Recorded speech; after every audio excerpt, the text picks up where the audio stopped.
Bonjour et bienvenue dans l'Almanach des Fées Célestes. Je suis ravi de vous retrouver pour vous présenter le bulletin astronomique pour la période du 17 au 24 avril 2026, la première phase de la première lune de printemps nord, automne sud. Nous y voilà, on attaque pour de bon le printemps. Le soleil y était depuis le 20 mars et la lune arrive. Avec la lune, on y arrive le 17 avril. C'est parti plein pot pour ce printemps qui s'annonce tonitruant.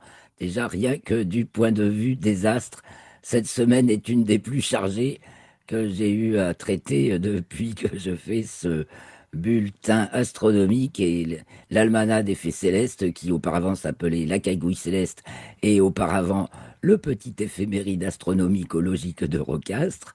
Voilà, en fait, je le fais depuis 2007 et je le rends, je le présente en vidéo depuis maintenant, depuis le 2020 ou 2021, je ne sais plus exactement, mais ça fait déjà quelques années. Donc merci à vous d'être ici, de vous abonner si ce n'est déjà fait. Un grand merci de tout cœur à tous nos abonnés et n'hésitez pas à faire grandir la chaîne en partageant, en commentant, en mettant un pouce. Merci beaucoup. Alors on y va parce que c'est chargé. Et donc, je vais partager tout de suite avec vous l'affiche résumée des événements de la semaine, parce que bon sang, il y en a. Alors, on ira sur Stellarium après, bien sûr. Je vais grossir un petit peu, mais là, c'est pour vous montrer la quantité d'événements célestes de cette semaine, donc cette première phase de la première lune de printemps nord, automne sud, qui commence le vendredi 17 avril, précisément à 13h51 ou 11h51 temps universel, donc avec la nouvelle lune, et qui s'achève avec le premier quartier le 24 avril, vendredi également, à 4h31, soit 2h31 en temps universel. On va d'abord parler de la Lune, donc c'est la première phase de la lunaison, donc de la nouvelle Lune. Au premier quartier, nous avons un croissant de Lune, le tout premier qui va apparaître cette fois-ci dès le lendemain, dès le 18, qui sera facilement observable, visible dans le ciel, donc le soir après le coucher du Soleil. C'est toujours le soir, on voit la Lune le soir après la nouvelle Lune, et après la pleine Lune, on voit la Lune dans le ciel du matin. Si vous la voyez dans l'après-midi et le soir, c'est qu'elle est croissante. Si vous la voyez plus tard dans la nuit et le matin, c'est qu'elle est décroissante. Donc là, elle est bien sûr croissante. Elle est également montante, puisqu'elle atteindra sa déclinaison maximale mardi 21 à 13 heures. Ça veut dire aussi pour nous dans l'hémisphère nord que c'est là qu'elle culmine le plus haut dans le ciel. Donc, on va la voir tout à l'heure à sa culmination. J'ai failli, il y avait tellement d'événements, j'ai failli oublier la déclinaison maximale et donc elle sort des limites zodiacales dimanche 19 à 7h53, limite zodiacale nord, donc au-dessus de la déclinaison maximale qu'atteint le Soleil au solstice de juin. Et elle, donc ça fait qu'elle culmine particulièrement haut, euh, ça, ça augmente sa déclinaison pour l'hémisphère nord, et puis elle rentre dans les limites zodiacales jeudi 23, 20h05. Donc après, elle redescend. À partir du 21, sa déclinaison maximale, elle va redescendre dans le ciel. Donc elle est montante jusqu'au 21, 13h, et à partir de là, elle est descendante. Mais bien sûr, toute la semaine, elle est croissante, et même la semaine prochaine jusqu'à la pleine lune. Alors cette première phase, c'est plein d'événements planétaires. Alors, je finis d'abord avec la Lune. Elle atteint aussi sa latitude maximale un petit peu avant. Donc, c'est pour ça qu'elle a une forte déclinaison. Encore, ça se réduit depuis janvier 2025. La convergence des deux phénomènes était maximale fin de janvier 2025. Et depuis, elle se réduit. Et c'est un cycle, c'est le cycle de 19 et quelques années des nœuds lunaires qui produit cet effet. Donc elle était à ses extensions maximales et maintenant elle va faire son extension minimale. Alors tout au cours de la semaine, donc on va la voir Dans la nouvelle lune, elle se produit dans le 28e degré du signe du Bélier devant la constellation des Poissons. Puis la lune entre dans le signe du Taureau vendredi 17 à 7h57. Je fais les signes, hein, d'abord. Elle sera dans le signe des Gémeaux à partir de dimanche 19, 18h17. Et elle sera dans le signe du Cancer à partir de mardi 21, 19h. Et elle sera dans le signe du Lion à partir de jeudi 23, 21h40. Et donc premier quartier, pour le premier quartier, la Lune est dans le 4e degré du signe du Lion et le Soleil celui du Taureau. Car bien sûr, j'aurais peut-être pu le dire en premier d'abord, le Soleil entre dans le signe du Taureau lundi 20 à 3h39. Donc il reste jusqu'au 21 mai 2h36 où il entrera dans le signe des Gémeaux. Donc il monte lui aussi en déclinaison, ça veut dire qu'il culmine chaque jour un peu plus haut dans notre ciel de l'hémisphère nord et que c'est le début du milieu de la saison printemps nord. Donc on en reparlera dans les commentaires astrologiques que vous avez dans la vidéo suivante. C'est pas tout avec la Lune. Maintenant, elle va accompagner des planètes et en particulier, elle va accompagner Vénus le dimanche 24, 8h44. Elle est conjointe à Vénus, donc on la voit le soir du 19, parce que c'est juste après le premier croissant. Donc le premier croissant, oui, c'est donc le 18, je vous en ai parlé. Le 19, 8h44, donc la Lune est conjointe à Vénus. À voir le 19 au soir. Vénus est en dessous de la Lune, mais vrai, Vénus brille bien. On ne peut pas la louper. Et en fait, juste à côté, il y a Uranus et les Pléiades. Et on va voir ça avec Stellarium. C'est un magnifique tableau. C'était déjà annoncé dans le bulletin précédent avec un article de la lettre d'information du LTE, le Laboratoire Temps-Espace, qui remplace l'IMCCE, donc de tout ça issu de l'Observatoire de Paris. Donc il y avait un petit article sur ce regroupement Vénus, Uranus, Pléiades, et là donc avec la Lune, dimanche 19. Oui, alors cette semaine est bien chargée, en plus la Lune est au périgée, les choses se précipitent, vous voyez, elle n'est pas longue en temps, elle fait un peu moins de 7 jours, donc c'est parce que la Lune est au périgée, elle court vite autour de la Terre. Donc le périgée, dimanche 19 à 8h48, parce qu'elle est au plus près de la Terre, donc tant qu'elle se rapproche, sa vitesse augmente et après elle se relâche. Donc 25e taureau, le périgée, la Lune est alors devant la constellation du Bélier. Donc je vous ai dit qu'elle était conjointe à Uranus, dimanche 19 à 17h45, qui est dans le 30e degré du signe du Taureau. Donc juste après, elle entre dans le signe des Gémeaux, dimanche 19 à 18h17, et elle est conjointe aux Pléiades, puisque de nos jours, quand la Lune est dans le premier degré du signe des Gémeaux, elle est conjointe aux Pléiades. Les Pléiades marquent de nos jours, en raison de la précession des équinoxes, le premier degré du signe des Gémeaux. Ça se décalera et tous les 72 ans, ça se décale, donc ça fait une bonne dizaine d'années, même peut-être un peu plus, hein, que les Pléiades marquent le premier degré du signe des Gémeaux. Puis, bah, elle continue sa course, la Lune, elle va être donc à sa latitude maximale lundi 20 à 6h31. Et ensuite, elle est conjointe à Aldébaran. Alors, Aldébaran qu'on remarque dans le même champ visuel que les Pléiades et Vénus, et Uranus qui se cache, hein, il faut au moins des jumelles pour voir Uranus. Donc l'étoile Aldébaran du Taureau, qui se trouve sur la gauche un petit peu dans le tableau, on va le voir, et la Lune qui passe 10 degrés au-dessus en ce moment, enfin à chaque fois qu'elle est conjointe à Aldébaran, ceci en raison de sa forte latitude, mais cet écart décroît.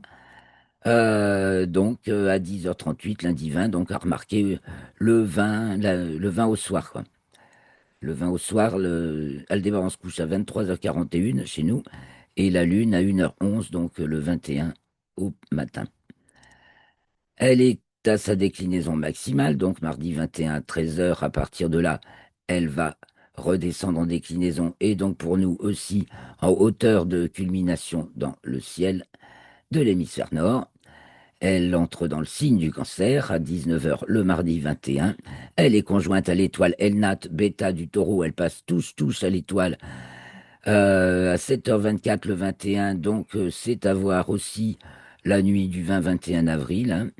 Là, on verra Aldébaran et Elnath, bien sûr. Aldébaran se couchera la première, puis la Lune, puis Elnath. Et comme elle passe toute touche de Elnath, ça fait une occultation, mais c'est pas pour nous. Indonésie, Nord-Est, Australie, Nouvelle-Zébride, Fidji. Ah, alors, un autre tableau remarquable, ça va être sa conjonction à Jupiter, qui est tout près de l'étoile Pollux, qui forme une jolie figure avec Castor et Pollux des Gémeaux. Donc ça, c'est jeudi 23, donc en fait le 22, hein, jeudi 23, 0h51. Donc le 22 au soir, on aura la Lune et Jupiter, et puis Pollux et des Gémeaux, bien entendu. Donc à ne pas manquer. Jupiter se couche à 2h45, donc nuit du 22 au 23 avril, et la Lune à 3h05, et Pollux à 3h44. Et on peut regarder encore le lendemain, on verra que la Lune elle sera passée de la droite à la gauche de l'étoile, et donc elle se couchera après l'étoile. Puis la Lune redescend gentiment, elle rentre dans les limites zodiacales. Jeudi 23, 20h05, elle entre dans le signe du Lion à 21h40, jeudi 23. Et pour ce qui est de la Lune, c'est tout. Alors maintenant, on va parler des planètes, parce que c'est le grand chamboule-tout dans les planètes. Et ça se traduit aussi dans le ciel, puisque on a beaucoup de conjonctions. Alors je bois un coup pour vous en parler de ma bonne tisane. Cannelle, gingembre, girofle et badiane, qui fait beaucoup de bien à boire. À la vôtre.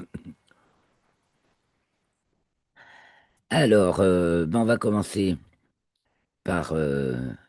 pouh là là, il y en a tellement. Ben, par Mercure, parce que c'est la plus rapide, hein. Donc, Mercure qui est en latitude sud, donc maximale, ou latitude minimale, si vous voulez. Donc, qui n'a pas été visible là, pendant cette période où elle pouvait, où elle aurait pu l'être, puisqu'elle est du matin en ce moment, mais elle était vraiment pas favorable pour l'hémisphère nord, pour sa visibilité dans l'hémisphère nord. Donc elle atteint sa latitude minimale et je salue Christophe qui m'a rejoint. Salut Christophe! Bon ben j'embraye, hein, il y a un programme hyper chargé cette semaine. Donc j'ai fait le soleil qui rentre dans le signe du taureau, j'ai fait la lune qui atteint sa déclinaison maximale, sa latitude maximale, qui est au périgée, tout ça cette semaine, et donc qui est conjointe, qui a le premier croissant le 18, hein, ben, tout le monde en profite, je fais un petit résumé pour Christophe, qui est conjointe à Vénus le 19 et ainsi qu'à Uranus, et ainsi qu'aux Pléiades, et puis ensuite qui est conjointe à Jupiter le 23 ainsi qu'à l'étoile Pollux, et voilà donc pour ce qui est de la Lune l'essentiel avec le premier quartier, vendredi 24 à 4h31.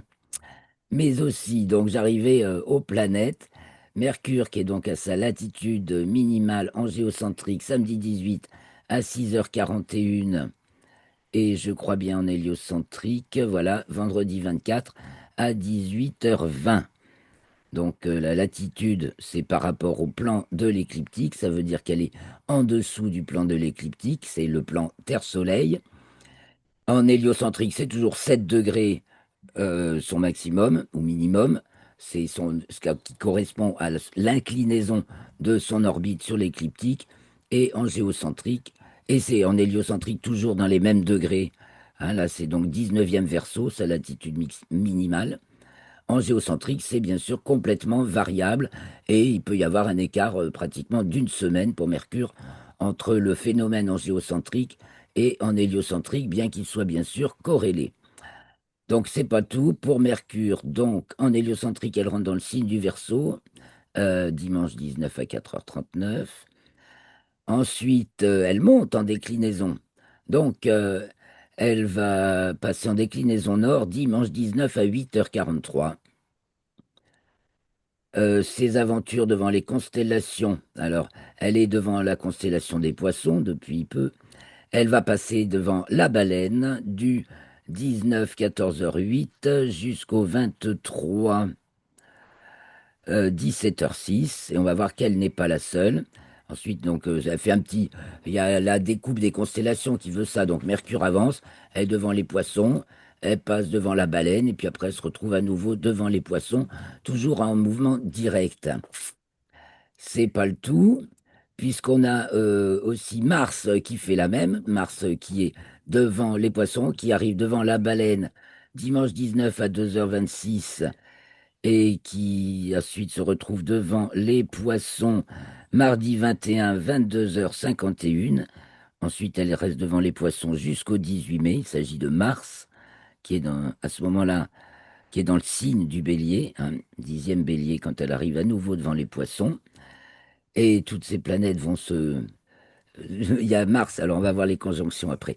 On a aussi le Soleil qui change de constellation. Il arrive devant la constellation du Bélier dimanche 19 à 4h24 et il reste jusqu'au 14 mai.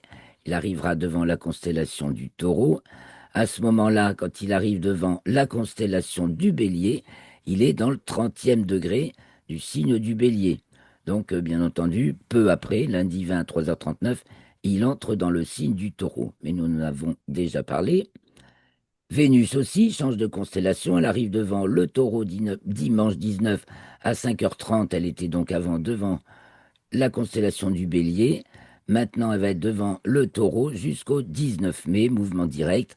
Quand elle arrive devant le Taureau, elle est au 24e degré du signe du Taureau. Donc Mercure, on en a parlé, donc la Lune conjointe à Vénus. Vénus qui en héliocentrique entre dans le signe du Cancer, dimanche 19 à 10h, et il reste jusqu'au 8 mai. Puis la Lune s'est vue avec Vénus, Uranus et les Pléiades, donc j'en profite pour répéter. Et puis voilà, les conjonctions, on a un groupe de planètes toutes proches, donc Neptune, Saturne, avec Saturne qui a doublé Neptune le 26 février. Ensuite, on a Mars qui s'ajoute à ça et Mercure. Alors Mars est conjointe à Saturne, a été conjointe à Neptune juste avant, là, la semaine dernière. Ça s'est produit. Maintenant, Mars est conjointe à Saturne lundi 20 à 0h44, 8e degré du signe du Bélier. Puis, pour ce qui est de Mars, c'est bon. Et ensuite, je continue en géocentrique, hein. Vous voyez aussi que Mercure est conjointe à Pluton en héliocentrique. Ça veut dire qu'elle est dans le début du signe du Verseau, 4e Verseau en héliocentrique. Mais en géocentrique, ensuite, il y a Mercure, qui a aussi été juste avant le 16, hein. Je crois bien conjointe le 16, la Lune, non, c'est Mercure, le 17, ah bah, c'est déjà marqué, la Mercure conjoint Neptune en géocentrique, ben, c'est qu'il y a tellement de choses sur ma... Voilà, c'est juste avant la nouvelle Lune, Mercure conjoint Neptune en héliocentrique, puis Mercure conjoint Saturne, donc à 13h23, lundi 20, tout ça, 8e degré du signe du Bélier, donc devant la Baleine. Puis Mercure est conjointe à Mars lundi 20, 23h44, aussi devant 9e degré du signe du Bélier, devant la Baleine. Tout ça, c'est dans le ciel du matin. Les planètes se lèvent à peine une heure avant le Soleil. Elles sont encore invisibles, peut-être avec un instrument, bien sûr, si vous pointez un télescope euh, avec aux coordonnées ou si vous savez viser avec les yeux de la foi, vous les verrez au télescope, mais sinon à l'œil nu, elles ne sont pas visibles. Donc Mercure conjoint Saturne, Mercure conjoint Mars, tout ça lundi 20. Donc Mars qui revient devant les Poissons, on l'a dit, puis Mercure qui revient devant les Poissons, puis j'en finis avec non c'est bon, Vénus qui rentre dans le signe des Gémeaux, Vénus qui est conjointe à Uranus le 24 à 4h30, à 3h47, donc dans le 30e degré du signe du Taureau, puis qui entre dans le signe des Gémeaux, vendredi 24, juste après le premier quartier, à 6h03. Elle va se trouver donc dans le signe des Gémeaux, en géocentrique, jusqu'au 19 mai. Et puis, donc oui, il y a aussi il y a les conjointes aux Pléiades, donc on a le moment de la conjonction aux Pléiades, mais on va pouvoir l'observer un peu toute la semaine. Toute la semaine, Vénus et les Pléiades tiennent dans un même champ de jumelles, et donc le moment où elles seront au plus proches, c'est vendredi 24 à 11h, et donc on va voir, on a Vénus, les Pléiades et Uranus dans le même champ de jumelles. Mais c'est qu'on a aussi notre vénérable Neptune qui passe en déclinaison nord. Alors ça faisait un bail qu'elle était en déclinaison sud, hein. Vous retrouverez ça dans l'article dont le lien est bien sûr dans la description de la vidéo. Je ne veux pas dire de bêtises, mais si c'est pas depuis les années 40, 1940, que Neptune est en déclinaison sud, c'est pour dire, elle est en train de passer en déclinaison nord. Donc là, Oui, elle c'est va ça, oui. passer en déclinaison. T'as regardé, Christophe? Ben, Neptune était en Vierge en 1940. Oui, ben à partir de là, elle est bien Mais voilà, descendue, mais oui, passe en donc ça déclinaison m'étonne sud. pas. Oui. Donc c'est quand même aussi un retournement de situation non négligeable, même fond de très profond, quoi. Donc elle passe en déclinaison nord, elle va y rester jusqu'au... parce qu'elle va repasser en sud après, parce qu'elle monte en géocentrique. Bah, de toute façon, dans le plan équatorial, c'est forcément géocentrique. Avec ces rétrogradations, elle monte en faisant des petites vagues.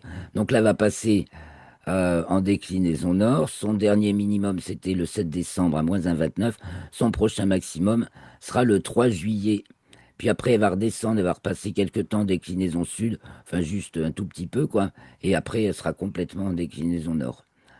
Donc voilà, voilà la grosse vague avec toutes ces planètes, Mercure et Mars, Mercure très rapide, Mars rapide, et puis Saturne et Neptune lentes, qui sont tout bousculées. C'est le grand chambardement. Donc en plus de ça, on a donc la Lune conjointe à Cérès, astéroïde numéro 1, le 18 avril. Donc les planètes, c'est résumé là, dans ce petit cadre. La nuit qui se fait de plus en plus courte car les jours sont de plus en plus longs. Vous avez les horaires ici pour ma localisation. Et puis donc on va pouvoir observer sur la Lune qui croît de jour en jour, donc croissant, euh, un croissant, là en croissant de plus en plus gros. Donc le lever du Soleil, ce sera l'occasion de repérer le cratère Langrenus le 19 avril en début de nuit. Donc on a aussi, on attend la comète, enfin on l'attend, il y en a qui la voient déjà parce qu'elle est déjà de magnitude 5, hein, la comète R3 Pan-STARRS. Elle est donc visible à l'œil nu dans un bon ciel normalement, toujours devant Pégase, et on l'attend magnitude encore plus, enfin avec un éclat plus fort que ça, donc une magnitude moindre, dans les jours qui viennent. Et puis c'est le maximum d'un célèbre essaim d'étoiles filantes, les Lyrides d'avril, qui peut être, alors là, ZHR, c'est-à-dire taux horaire zénital, là c'est donné 18, dans d'autres sources c'est donné pour très variable, peut aller jusqu'à 100 même. Donc c'est le 22 avril, et puis si vous êtes au sud, vous aurez peut-être l'occasion de voir passer des pipoupides, puisque c'est la poupe, hein, c'est l'hémisphère sud, mais on peut les voir, je crois que c'est en dessous de l'hydre. Donc en début de nuit, ça peut raser un peu il peut y avoir quelques météores qui rasent l'horizon sud. Voilà. C'est beau. Alors passons maintenant sur Stellarium. Vous irez, vous pouvez télécharger la fiche que je viens de montrer euh, en suivant le lien qui est dans la description de la vidéo. Donc vous tombez sur l'article où vous avez tous les détails de ce que je vous résume ici, avec les images que je n'ai pas eu le temps de vous en préparer beaucoup. Je vais vous les mettre après. Et puis, parce que je crois qu'on n'aura pas le temps de faire grand-chose de plus dans ce bulletin, on va, on va regarder maintenant avec Stellarium ce qu'il en est. Donc voilà, le 17 au soir, donc soir de la nouvelle lune. Donc on se tourne vers l'ouest et on voit le soleil qui va se coucher à droite de l'ouest, donc ouest-nord-ouest, un petit peu plus chaque jour. Et de plus en plus tard, donc le 17 chez moi, il se couche déjà à 20h38. Une heure plus tard, on a Vénus. Vénus immanquable. Donc le 17 au soir, C'est ne cherchez Vénus. pas la Lune. Elle ne D'accord. sera pas là. La Lune, évidemment, ne sera pas là. Donc, Ouais, c'est Vénus. mais Vénus, par contre, dès que le Soleil est couché, si vous savez déjà à peu près où elle est, vous allez pouvoir la voir. Et puis, après, Oui, ça devient évident. C'est le troisième astre en brillance après le Soleil et la Lune. Donc, elle se couche plus de 2 heures après le Soleil maintenant. Donc, une heure plus tard, bon, allez, on va se mettre à 22 heures. Elle n'est pas encore couchée. Au-dessus, il y a les Pléiades ici. Et puis, en dessous, il y a Uranus. Donc, avec des jumelles, on peut encore repérer Uranus. Alors, j'affiche les constellations. et leur nom. Bon, donc on remarque l'étoile Aldébaran. On va faire un petit tour du ciel. Donc là, il est 22 heures, hein. Du côté de l'ouest, donc ben, le Orion et le Taureau, plouf, plongent. On a Capella du Cossé qui brille très fort au-dessus. Donc c'est tout qui va aussi. Tout est du côté de l'ouest, tout descend, hein, c'est le couchant. Donc on a notre grand G de l'hiver qui se couche avec ben, les trois mages d'Orion, Rigel, Sirius, du grand chien, la plus brillante étoile du ciel, Procyon du petit chien, Pollux et Castor des Gémeaux. Et vous verrez le phare de Jupiter tout de suite. Vous voyez, il est déjà Jupiter est à l'ouest, hein, maintenant aussi en début de nuit. Elle se couche de plus en plus tôt. Donc après mes deux Gémeaux, là, Pollux et Castor, nous avons Capella du Cocher, Aldébaran du Taureau et Bételgeuse d'Orion. Voilà, on fait le G. Et donc il s'en va, le G de l'hiver.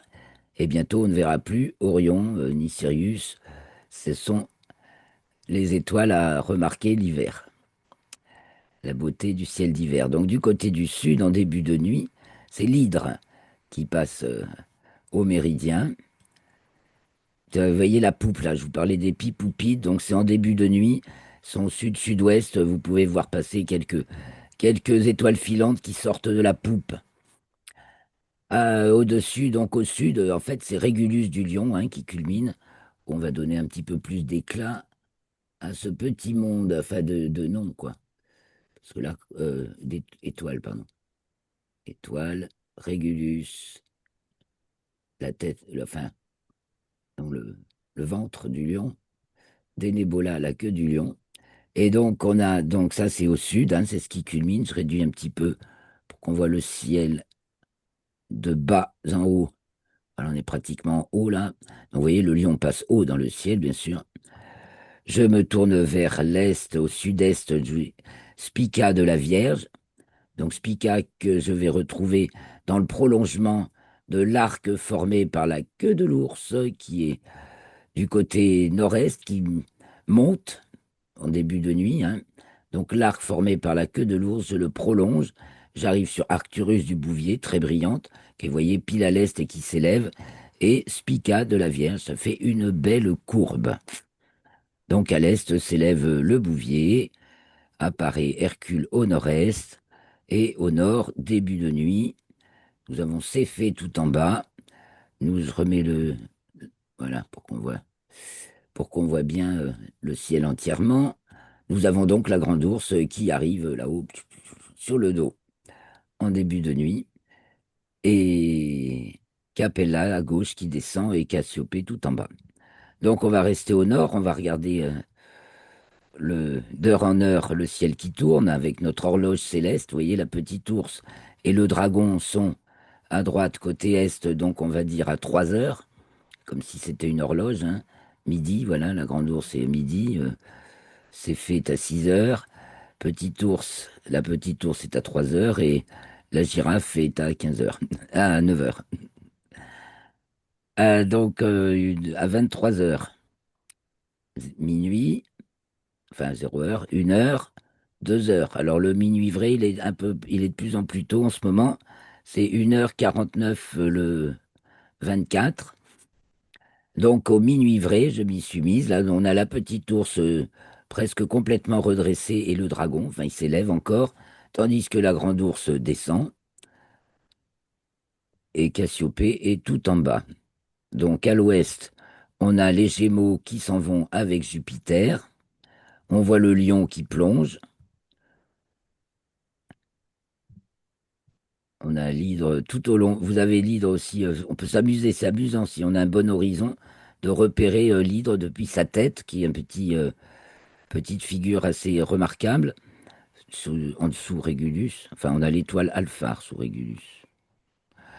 Et puis qui zigzague là pour nous tout au long de l'horizon. On remarque le corbeau, ce petit trapèze en bas à droite de Spica. Voilà, là donc on est vers le sud, milieu de nuit, c'est Spica et Arcturus, grosso modo, qui culminent.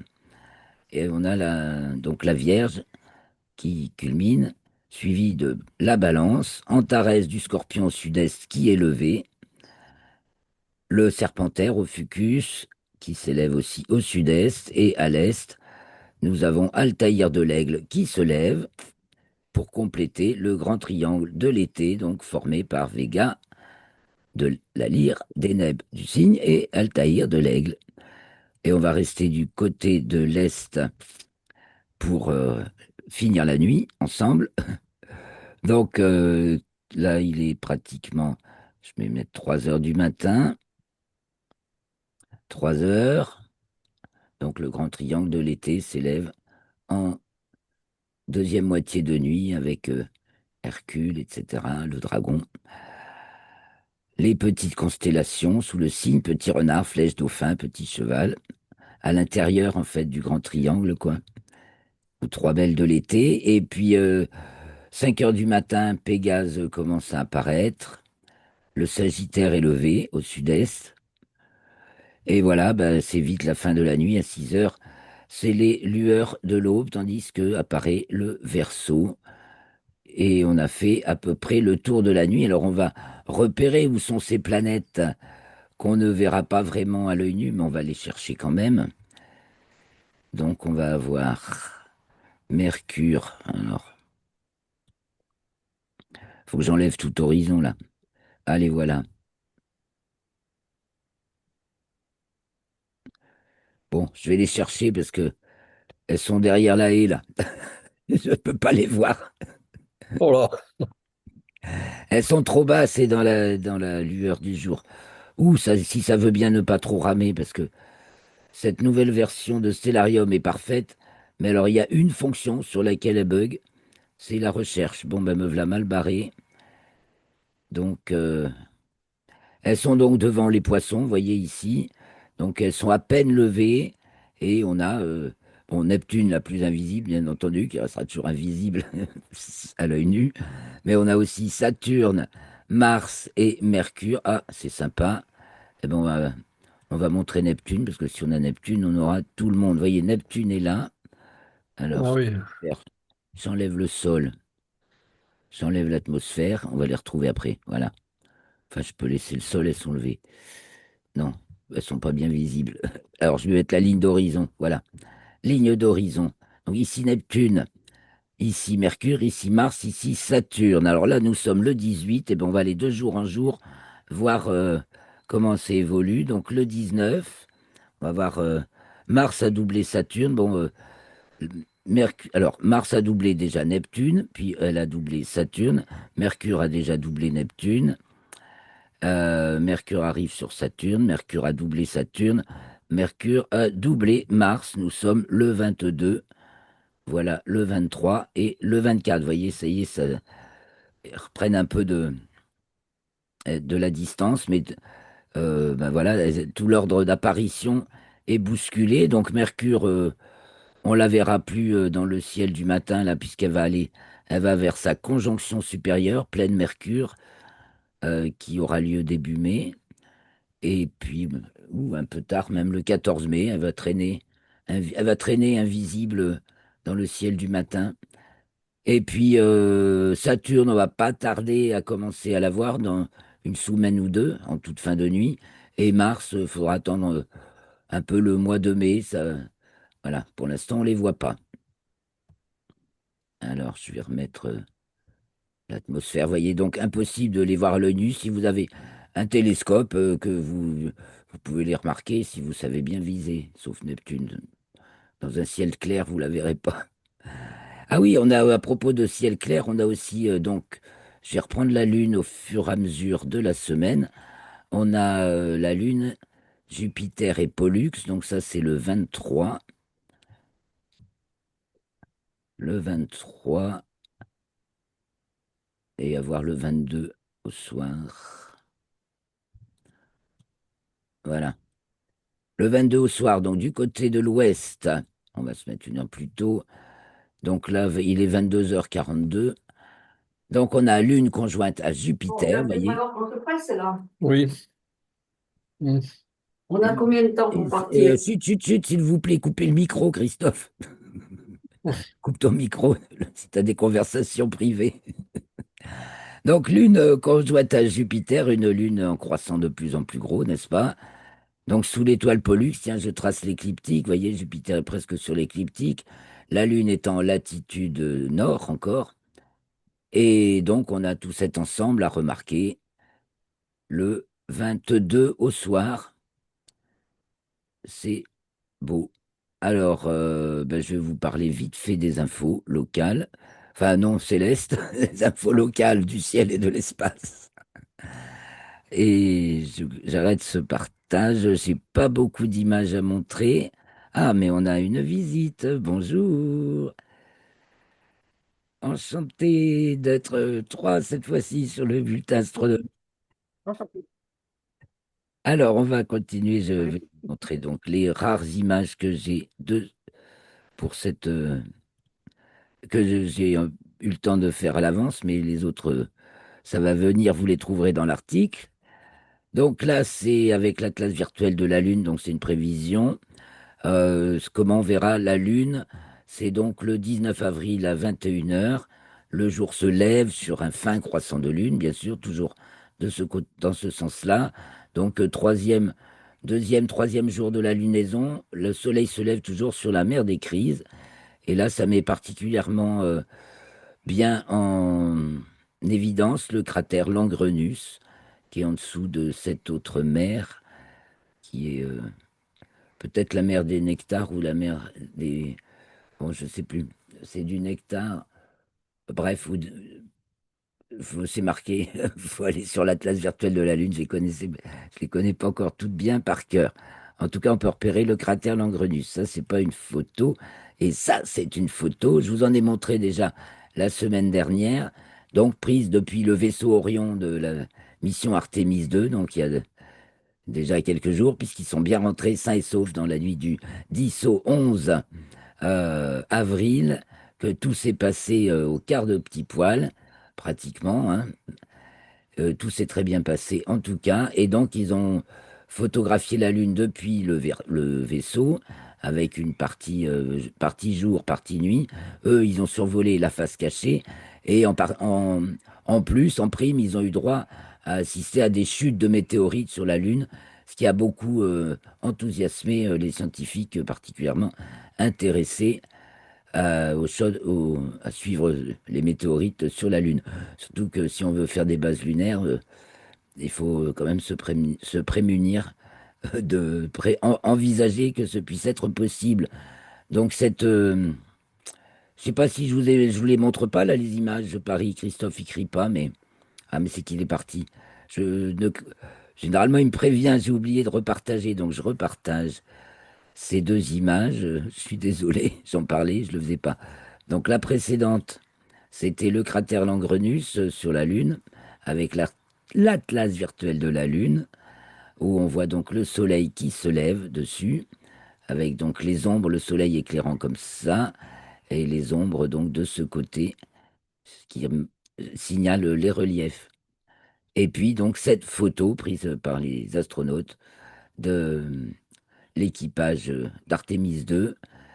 Et donc ils sont bien revenus, sains et saufs. Bon, alors la suite, évidemment, comme par hasard, on commence à se dire que ça va être plus compliqué que prévu d'aller s'installer sur la Lune, parce que les missions Apollo, ça avait été des missions de reconnaissance et on sait la pénibilité extrême, en particulièrement due au régolithe. Ça risque de ne pas pouvoir être supportable pendant longtemps. Enfin, moi, c'est une des questions particulières que, auxquelles je pense. Bon, ben, cependant, il y a de la, il y a de l'avance, il y a de l'avancement sur le programme. En tout cas, ça marche bien. Il y a programme, le Starship, alors a fait un essai de tir statique. Tout a fonctionné à merveille. Donc, effectivement, pour le Starship V3, la version 3 du Starship, qui a essuyé déjà plusieurs revers sévères. Là, premier essai de tir statique a bien fonctionné. Donc, le lancement inaugural devrait avoir lieu au mois de mai, a été reporté. Il y en a qui font beaucoup de commentaires sur les annonces tonitruantes d'Elon Musk et effectivement que tout est reporté par rapport à ce qu'il annonce. Moi, je pense qu'il fait ça pour mettre la pression et qu'il y en a qui trouvent ça complètement bête, mais bon, chacun a sa façon de voir.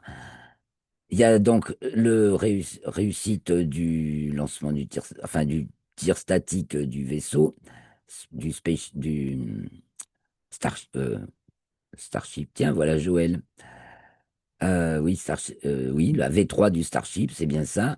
Faut noter aussi que pendant le succès de la mission Artemis 2, la Chine et la Russie réussissaient aussi toutes les deux une première des lancements inauguraux de nouvelles versions de fusées. Ça boom à fond dans le spatial. Coucou Joël. Coucou Cléo, Ah là, ce coucou. coup-ci, on a un petit peu presque, on est à la fin là, hein. Je suis en train de Oui, briefer un peu les news. Là, comme j'ai pas eu le temps de mettre des images tellement le programme était chargé, alors je vous fais un petit résumé des news. Ah ben, ce qui peut être intéressant après cela, c'est que je vous montre, c'est bien, je vais vous montrer ça, tiens, la- les Astronews de Jean-Pierre Martin, parce que je les mentionne toujours dans l'article. Il me reste un peu de temps pour vous en parler. Alors je reviens vers vous et c'est ça que je partage. Donc c'est c'est vachement bien les astronews de planèteastronomie.com. Jean-Pierre Martin, je l'avais rencontré il y a déjà super longtemps, en 2003, aux Rencontres du ciel et de l'espace à Paris. Il est très pédagogique, il fait le tour de ce qui se passe dans le domaine spatial, astronautique et cosmologique et astrophysique. C'est bien. Donc, je vous montre un peu le résumé. Voilà. Donc, rapport de conférence. Là, c'était sur la fusion nucléaire. Ensuite, donc, et puis, mais il reprend tout il rend les choses très, très abordables à la compréhension de tous. C'est pour ça que c'est agréable. Il est très, très pédagogique, je trouve. Ah, mais on n'a plus le moyen de remonter tout seul. Bon, alors je vais peut-être être obligé de m'arrêter là quand même, parce que on a la deuxième vidéo après, les, les commentaires astrologiques. Alors le futur de l'ESO, je fais un petit résumé du coup avant. Tout sur Pluton, bah alors là, ça va vous plaire. On a aussi une conférence un petit peu synthétique sur Pluton, la quête, l'exploration, la polémique. Donc on a le compte rendu. Voilà. Ensuite, on a bah, tout sur le programme Artemis avec le bousculement aussi, la bousculade plutôt des missions. Artemis 3 qui va simplement servir à répéter les arrimages entre les différents modules sans personne à bord.